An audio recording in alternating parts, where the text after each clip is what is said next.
নমস্কার বন্ধুরা, আমি মৌ। তোমাদের সবাইকে আমাদের গল্পকথা পরিবারে অনেক অনেক স্বাগত জানিয়ে আজকের ভিডিওটি শুরু করছি। বন্ধুরা, আজ আমি তোমাদের সাথে নৃসিংহ চতুর্দশীর পূজাবিধি শেয়ার করে নেব। এছাড়াও নৃসিংহ চতুর্দশীর পুজোর শুভ সময়, উপোসের নিয়ম এবং পালনের সময়সূচিও এই ভিডিওতে শেয়ার করা থাকবে। বৈশাখ মাসের শুক্লপক্ষে চতুর্দশী তিথিতে নৃসিংহ জয়ন্তী বা নৃসিংহ চতুর্দশী ব্রত পালন করা হয়। পৌরাণিক কাহিনী অনুসারে অত্যাচারী অসুররাজ হিরণ্যকশিপুর কবল থেকে তার শিশুপুত্র পরম বিষ্ণুভক্ত প্রহ্লাদ এবং সমগ্র জগৎ সংসারকে রক্ষা করার জন্য ভগবান শ্রী বিষ্ণুর চতুর্থ অবতার শ্রী নৃসিংহদেব এই তিথিতে আবির্ভূত হয়েছিলেন এবং হিরণ্যকশিপুকে বধ করেছিলেন। প্রচলিত বিশ্বাস অনুযায়ী নৃসিংহ চতুর্দশী ব্রত পালন করলে শত্রু নাশ হয় এবং যাবতীয় বাধা বিপত্তি দূরীভূত হয়ে জীবনে সফলতা লাভ করা যায়। এই বছর অর্থাৎ ইংরাজি 2026 ও বাংলা 1433 সালের নৃসিংহ চতুর্দশী ব্রত পালন করা হবে 30শে এপ্রিল, বাংলায় 16ই বৈশাখ বৃহস্পতিবার। চতুর্দশী তিথি লাগবে 29শে এপ্রিল, বাংলায় 15ই বৈশাখ বুধবার রাত্রি 7:47 এবং তা স্থায়ী হবে বৃহস্পতিবার 30শে এপ্রিল, বাংলায় 16ই বৈশাখ রাত্রি 8:29 পর্যন্ত। নৃসিংহ চতুর্দশীর পুজোর শুভ সময় আমি স্ক্রিনে দিয়ে রাখলাম। নৃসিংহ চতুর্দশীর ব্রতের নিয়ম অনুযায়ী এই দিন উপোস রাখা হয় এবং পালন সম্পন্ন করে তারপর উপবাস পূর্ণরূপে ভঙ্গ করতে হয়। তোমাদের সুবিধার্থে নৃসিংহ চতুর্দশী ব্রতের পালনের সময় আমি স্ক্রিনে দিয়ে রাখলাম। নৃসিংহ চতুর্দশী ব্রতের উপোসের নিয়মাবলীও তোমাদের সুবিধার্থে স্ক্রিনে লিখিত আকারে দেওয়া রইল। এবার তাহলে পুজোবিধিতে চলে আসি। পুজোতে বসার আগে আমি নিজের মাথায় এবং পুজোর সব উপকরণে গঙ্গা জল ছিটিয়ে নিয়েছি। আর পুজোর ফুল, মালা, তুলসী পাতা ইত্যাদিতে গঙ্গা জল, কর্পূরের গুঁড়ো, অগুরু এবং চন্দন লাগিয়ে নিয়েছি।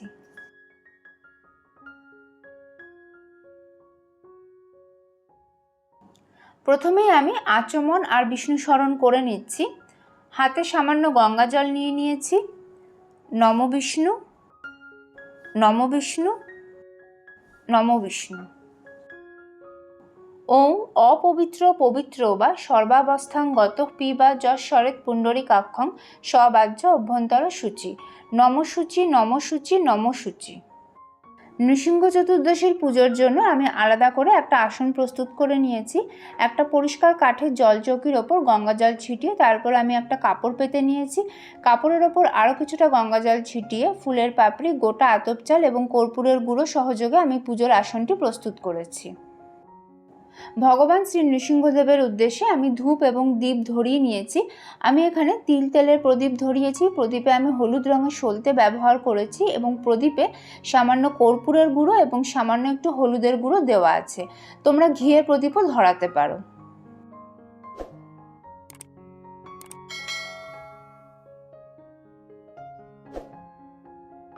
শুরুতে আমি ভগবান শ্রী নৃসিংহদেবের অভিষেক করে নেব। আসনের ওপর আমি একটা অভিষেক পাত্র রেখেছি। অভিষেক পাত্রে সাদা চন্দন দিয়ে অষ্টদল কমল আঁকা আছে এবং তার উপরে একটু ফুলের পাপড়ি দেওয়া আছে আর একটা তুলসী পাতাও দেওয়া আছে। নৃসিংহদেবের চিত্রপটটি আমি অভিষেক পাত্রের ওপর বসিয়ে রেখেছি। আমি প্রথমেই পঞ্চামৃত দিয়ে ভগবান শ্রী নৃসিংহদেবের অভিষেক করব। আমি দক্ষিণাবর্ত শঙ্খের মাধ্যমে অভিষেক করব, তাই দক্ষিণাবর্ত শঙ্খে আমি পঞ্চামৃত নিয়ে নিয়েছি এবং এর মধ্যে একটা তুলসী পাতাও দেওয়া আছে। পঞ্চামৃত অর্থাৎ কাঁচা দুধ, টক দই, ঘি, মধু এবং শর্করার মিশ্রণ। শর্করা অর্থাৎ চিনি বা মিছরি। দক্ষিণাবর্ত শঙ্খের পরিবর্তে অভিষেকের জন্য জল শঙ্খ, পিতলের পাত্র বা মাটির পাত্র ব্যবহার করা যেতে পারে। বন্ধুরা, বিগ্রহে পুজো করলে আমরা সরাসরি অভিষেক করতে পারি, কিন্তু চিত্রপটে সরাসরি অভিষেক করা সম্ভব নয়। পঞ্চামৃত সহ দক্ষিণাবর্ত শঙ্খটি আমি নৃসিংহদেবের উদ্দেশ্যে 3 বার প্রদক্ষিণ করিয়ে নিয়ে শঙ্খের পঞ্চামৃতটি এই সামনে রাখা ছোট পিতলের বাটিতে ঢেলে নেব। পঞ্চামৃত দিয়ে অভিষেকের মন্ত্রটি হল ইদং পঞ্চামৃত স্নানিয়ং শ্রী নরসিংহায় নমঃ।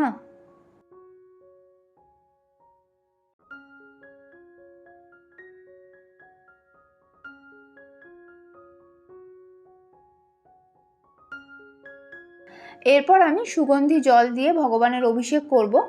একটি পাত্রে আমি কিছুটা পানের যোগ্য বিশুদ্ধ জল নিয়ে নিয়েছি এবং এর মধ্যে কিছুটা কর্পূরের গুঁড়ো, সামান্য গোলাপ জল এবং সামান্য অগরু দেওয়া আছে। এরপর আমি দিয়ে দিচ্ছি একটু সাদা চন্দন আর দিচ্ছি একটু হলুদের গুঁড়ো। সুগন্ধি জল আমি দক্ষিণাবর্ত শঙ্খে নিয়ে নিয়েছি আর এর মধ্যে একটা তুলসী পাতাও দিয়ে দিয়েছি। পঞ্চামৃত দিয়ে আমি যেভাবে অভিষেক করেছিলাম সেই একইভাবে আমি সুগন্ধি জল দিয়ে অভিষেক করে নেব।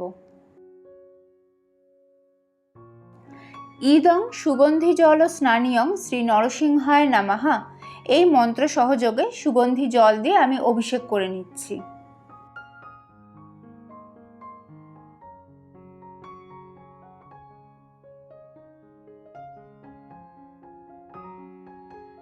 বন্ধুরা, ভগবানের এই স্নান জল তোমরা বাড়ির সকলের মাথায় সামান্য স্পর্শ করিয়ে এবং কিছুটা পরিমাণে গ্রহণ করে বাকিটা তুলসী গাছের গোড়ায় দিয়ে দিতে পারো। এরপর আমি নৃসিংহদেবের পুষ্পাভিষেক করে নেব। এই সময় হরে কৃষ্ণ মহামন্ত্র বলে নিতে পারো।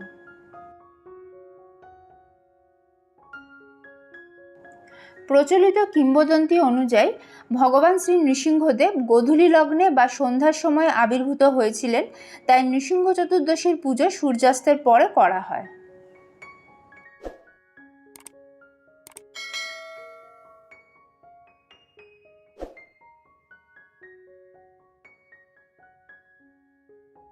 সব শেষে একটা পরিষ্কার শুকনো কাপড় একটু পরিষ্কার জল দিয়ে ভিজিয়ে নিয়ে আমি নৃসিংহদেবের চিত্রপটটি মুছে নিচ্ছি এবং এইভাবে আমি অভিষেক বিধি সম্পন্ন করে নিচ্ছি। অভিষেক বিধি সম্পন্ন হয়ে যাওয়ার পর আমি অভিষেক পাত্র পুজোর আসন থেকে সরিয়ে নিয়েছি এবং নৃসিংহদেবের চিত্রপটটি আসনের ওপর বসিয়ে নিয়েছি। নৃসিংহদেবকে আমি বস্ত্রস্বরূপ মৌলি সুতো নিবেদন করে দিচ্ছি, এতে সামান্য আতর লাগানো আছে।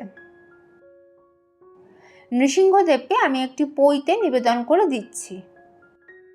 এবার আমি ভগবান শ্রী নৃসিংহদেবকে সাদা চন্দনের তিলক পরিয়ে দিচ্ছি। নৃসিংহদেবের সঙ্গে এই চিত্রপটে মা লক্ষ্মীও আছেন, মা লক্ষ্মীকে আমি লাল চন্দনের তিলক পরিয়ে দিলাম। ভক্ত প্রহ্লাদকেও আমি সাদা চন্দনের তিলক পরিয়ে দিলাম। মা লক্ষ্মীকে আমি সিঁদুরের তিলক পরিয়ে দিচ্ছি। নৃসিংহদেব এবং মা লক্ষ্মীকে আমি হলুদের তিলক পরিয়ে দিচ্ছি। নৃসিংহদেবকে আমি একটি ফুলের মালা নিবেদন করে দিয়েছি। একটি ময়ূর পালক আমি নৃসিংহদেবকে নিবেদন করে দিয়েছি। পুজো হয়ে যাওয়ার পর এই ময়ূর পালক তোমরা তোমাদের ঠাকুরের সিংহাসনে নৃসিংহদেবের চিত্রপট বা বিগ্রহের কাছে রেখে দিতে পারো, অথবা ভগবান বিষ্ণুর অন্য যে কোনো অবতারের চিত্রপট বা বিগ্রহের কাছে রাখতে পারো।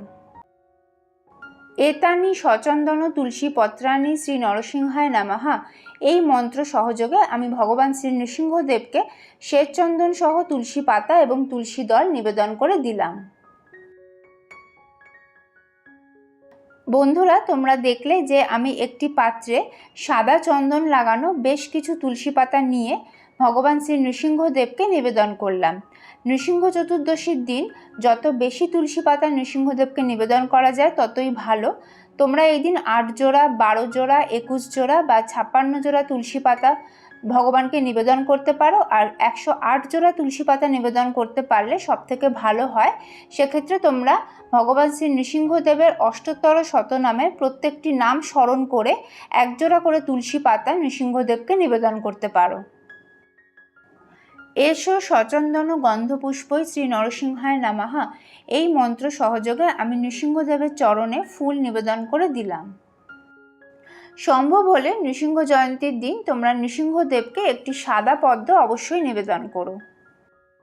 শ্বেতচন্দন সহযোগে ফুল এবং তুলসী পাতা নিয়ে এবার আমি ভগবান শ্রী নৃসিংহদেবের উদ্দেশ্যে 3 বার পুষ্পাঞ্জলি নিবেদন করছি। নৃসিংহদেবের পুষ্পাঞ্জলি মন্ত্রটি হল উগ্রং বীরং মহাবিষ্ণুং জ্বলন্তং সর্বতোমুখম নৃসিংহং ভীষণং ভদ্রং মৃত্যুর মৃত্যুং নমাম্যহম। এসো পুষ্পাঞ্জলি শ্রী নরসিংহায় নমঃ, এই মন্ত্র সহযোগে আমি 3 বার পুষ্পাঞ্জলি নিবেদন করছি।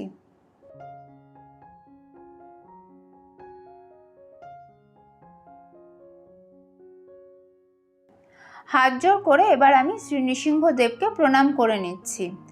জয় নৃসিংহ শ্রী নৃসিংহ, জয় জয় জয় শ্রী নৃসিংহ। উগ্রং বীরং মহাবিষ্ণুং জ্বলন্তং সর্বতোমুখম নৃসিংহং ভীষণং ভদ্রং মৃত্যুং নমাম্যেহাম।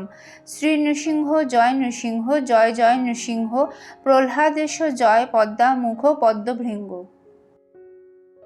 এতে গন্ধপুষ্পে ওং শ্রীং লক্ষ্মীদেব্যই নমঃ এই মন্ত্র সহযোগে আমি মা লক্ষ্মীকে লাল চন্দন সহ ফুল নিবেদন করে দিলাম। ভক্তশ্রেষ্ঠ প্রহ্লাদের উদ্দেশ্যেও আমি ফুল নিবেদন করে দিলাম। এবার আমি ভোগ নিবেদন করে দিচ্ছি। প্রথমেই আমি নৃসিংহদেবকে ফুল ও তুলসী পাতা সহযোগে এই ফল, মিষ্টি এবং বাতাসা নিবেদন করে দিচ্ছি।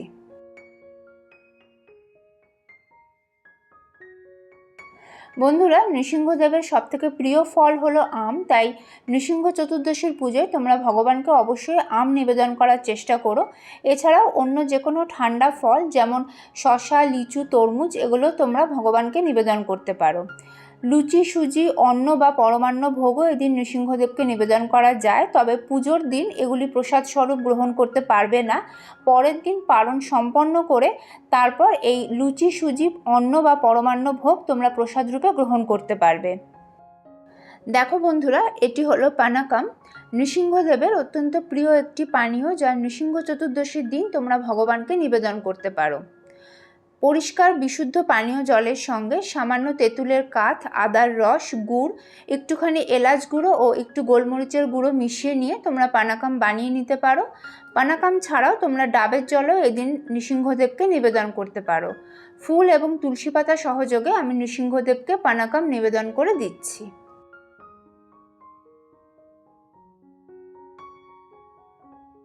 মা লক্ষ্মীকে আমি মিষ্টি এবং বাতাসা নিবেদন করে দিচ্ছি। নৃসিংহদেবকে আমি মিছরি মিশ্রিত পানীয় জল নিবেদন করে দিচ্ছি। মা লক্ষ্মীকেও আমি পানীয় জল নিবেদন করে দিচ্ছি। এবার আমি ধূপ, তেলের প্রদীপ, ঘিয়ের পঞ্চপ্রদীপ, কর্পূর এবং সুগন্ধি ধুনো সহযোগে আরতি করে নেব।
পুজোর পরে তোমরা লক্ষ্মী নৃসিংহ স্তোত্র, বিষ্ণু সহস্রনাম স্তোত্র অথবা নৃসিংহদেবের অষ্টোত্তর শতনাম এবং নৃসিংহ কবচ পাঠ করে নিতে পারো।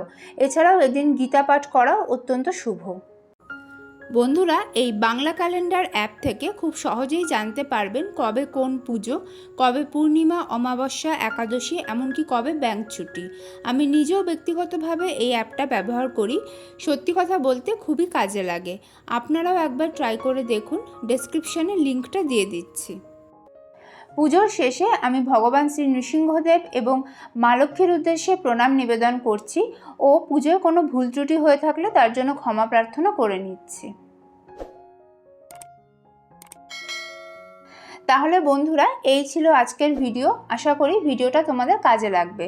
কেমন লাগলো তোমাদের আজকের পুজোর ভিডিও আমাকে কমেন্ট করে অবশ্যই জানিও। ভালো লাগলে লাইক এবং শেয়ার করে দিও। আর যদি তোমরা প্রথমবার এই চ্যানেলের ভিডিও দেখে থাকো তাহলে প্লিজ চ্যানেলটা সাবস্ক্রাইব করে নিও। আর সেই সঙ্গে পাশে থাকা বেল আইকনটা ট্যাপ করতেও ভুলো না, যাতে আমাদের চ্যানেল থেকে শেয়ার করা সমস্ত ভিডিও নোটিফিকেশন তোমাদের ফোনে যথাসময়ে পৌঁছে যায়। সকলকে নৃসিংহ চতুর্দশীর আগাম শুভেচ্ছা জানিয়ে আজকের ভিডিও এখানেই শেষ করছি। নতুন ভিডিও নিয়ে ফিরে আসবো খুব তাড়াতাড়ি। ঈশ্বরের আশীর্বাদে তোমরা সকলে ভালো থেকো, সুস্থ থেকো। জয় শ্রী নৃসিংহদেবের জয়, জয় মা লক্ষ্মীর জয়, জয় ভক্তশ্রেষ্ঠ প্রহ্লাদের জয়।